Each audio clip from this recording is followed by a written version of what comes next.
Pernah tak anda terfikir apa agaknya yang berlaku bila fikiran seseorang tu seolah-olah berperang dengan realiti? Hari ni kita akan selami satu kisah yang sangat menyentuh hati dari buku Dr. Azrin. Ini kisah tentang Amir dan perjalanan dia akan bantu kita faham satu kondisi yang sering sangat orang salah faham, skizofrenia. Cuba bayangkan tengah malam buta di Jabatan Kecemasan. Tiba-tiba, seorang lelaki muda datang dan cakap macam ni pada anda dengan penuh keyakinan. Inilah ayat pertama yang keluar dari mulut Amir. Satu ayat yang terus tarik kita masuk ke dalam dunia dia yang serabut dan menakutkan. Dekat sinilah kita jumpa Amir buat pertama kali. Umur 27 tahun, rambut kusut masai, mata dia liar, keluarga dia yang bawa dia ke situ lepas satu insiden yang sangat membimbangkan.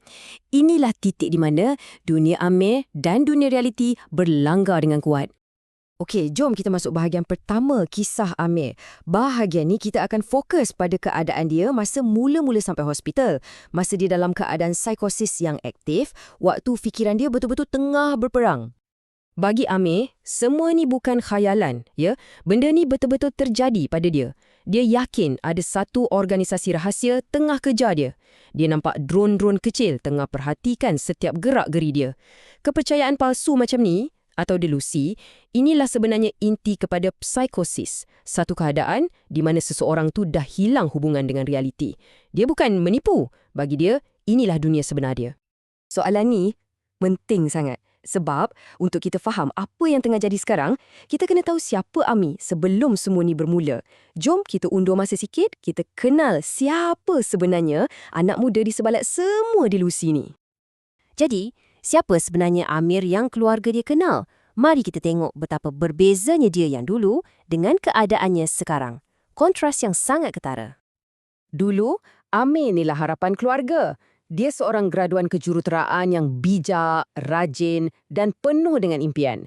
Tangan dia tu sentiasa ada buku nota kecil penuh dengan lakaran-lakaran mekanikal.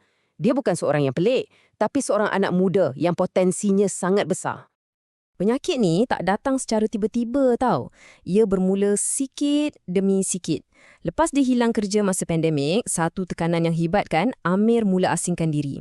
Mula-mula keluarga dia ingatkan, oh baguslah dia fokus dengan projek dia. Bila dia mula cakap pasal penyelidik dari masa depan, mereka gelak-gelak je anggap tu gurauan. Waktu tu mereka tak sedar yang ini semua adalah tanda-tanda awal fikiran dia dah mula tergelincir dari realiti. Cerita ni kemudiannya membawa kita ke satu petang yang tenang, yang tiba-tiba bertukar jadi detik paling menakutkan bagi keluarga Amir. Detik yang memaksa mereka untuk cari bantuan dengan segera. Semuanya meletus bila Amir tiba-tiba menjerit dari dalam rumah. Dalam fikiran dia yang dah bercelaru tu, jiran sebelah rumah yang tak tahu apa-apa dah jadi musuh nombor satu yang nak rampas ciptaan mesin masa dia. Dalam keadaan marah dan panik, didorong oleh satu ketakutan yang kita takkan faham, Amir capai sebilah parang. Inilah saatnya delusi dia menjadi sangat-sangat bahaya.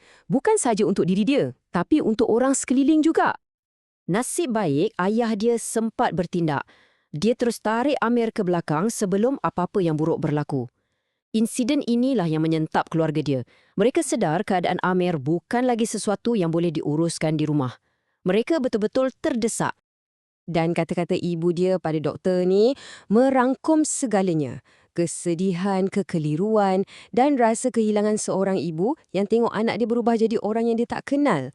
Inilah realiti pahit yang dihadapi oleh ramai keluarga di luar sana. Daripada krisis, kita beralih ke arah harapan. Bahagian ni kita akan tengok proses rawatan dan pemulihan Amir di wad psikiatri, di mana usaha untuk bawa dia kembali ke dunia nyata bermula. Jadi, apa sebenarnya yang dirawat? Inilah dia, psikosis. Ini bukan gila ya, tapi satu simptom perubatan di mana otak dah gagal nak bezakan mana yang nyata dan mana yang tak. Amir bukan mereka-reka cerita, dunia dia betul-betul dipenuhi dengan kepercayaan dan suara yang tidak wujud bagi kita semua. Proses pemulihan Amir ni bukannya jalan yang mudah. Ia melibatkan beberapa langkah yang sangat penting. Bukan sekadar bagi ubat, tapi ia satu pendekatan menyeluruh yang perlukan kepercayaan, ubat dan juga sokongan keluarga. Jadi, macam mana nak rawat seseorang yang tak percaya dia sakit? Kat sinilah seninya.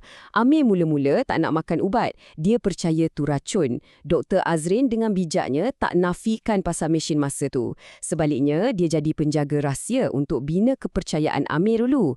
Lepas tu, barulah ubat antipsikotik mula berkesan. Ubat ni bantu tenangkan ribut kimia dalam otak dia, kurangkan bunyi bising halusinasi tu. Sesi keluarga pun sangat penting untuk betulkan salah faham dan ajar mereka cara sokongan yang betul. Okey, jom kita beralih ke bahagian terakhir cerita Amir. Kita nak tengok macam mana hidup dia lepas dapat rawatan dan dibenarkan pulang. Adakah dia kembali macam dulu? Perubahan paling besar dalam diri Amir bukan pada perbuatan dia, tapi pada cara dia berfikir. Ini dipanggil pemulihan insight atau celik akal. Daripada yakin 100% mesin masa tu wujud, dia sekarang dah boleh terfikir, mungkin benda tu cuma bayangan aku je. Ini satu kemajuan yang sangat-sangat besar. Kehidupan Amir sekarang lebih stabil. Dia tak kembali jadi jurutera, tapi dia dah jumpa rutin baru yang bermakna. Dia tolong keluarga dia dekat kedai runcit dan sentiasa ikut temu janji susulan.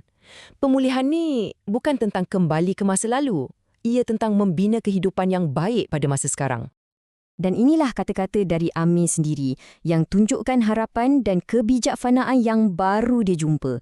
Dia dah terima masa lalu dia, tapi sekarang dia faham kekuatan untuk bina masa depan tu ada dalam diri dia, bukan dalam sebuah mesin rekaan. Perjalanan Amir yang penuh dengan onak dan duri ini tinggalkan kita dengan satu soalan penting. Daripada semua yang kita dah lihat dan dengar, apa sebenarnya mesej utama yang kita kena ambil dan faham? Dan inilah jawapannya. Mesej paling utama dari kisah Amir ni ialah kita kena ubah cara kita pandang mereka. Individu macam Amir ni bukannya ancaman. Mereka adalah manusia yang tengah menderita, terperangkap dalam fikiran yang keliru dan sangat menakutkan. Apa yang mereka perlukan bukanlah stigma atau ketakutan, tapi empati, pemahaman dan rawatan yang betul.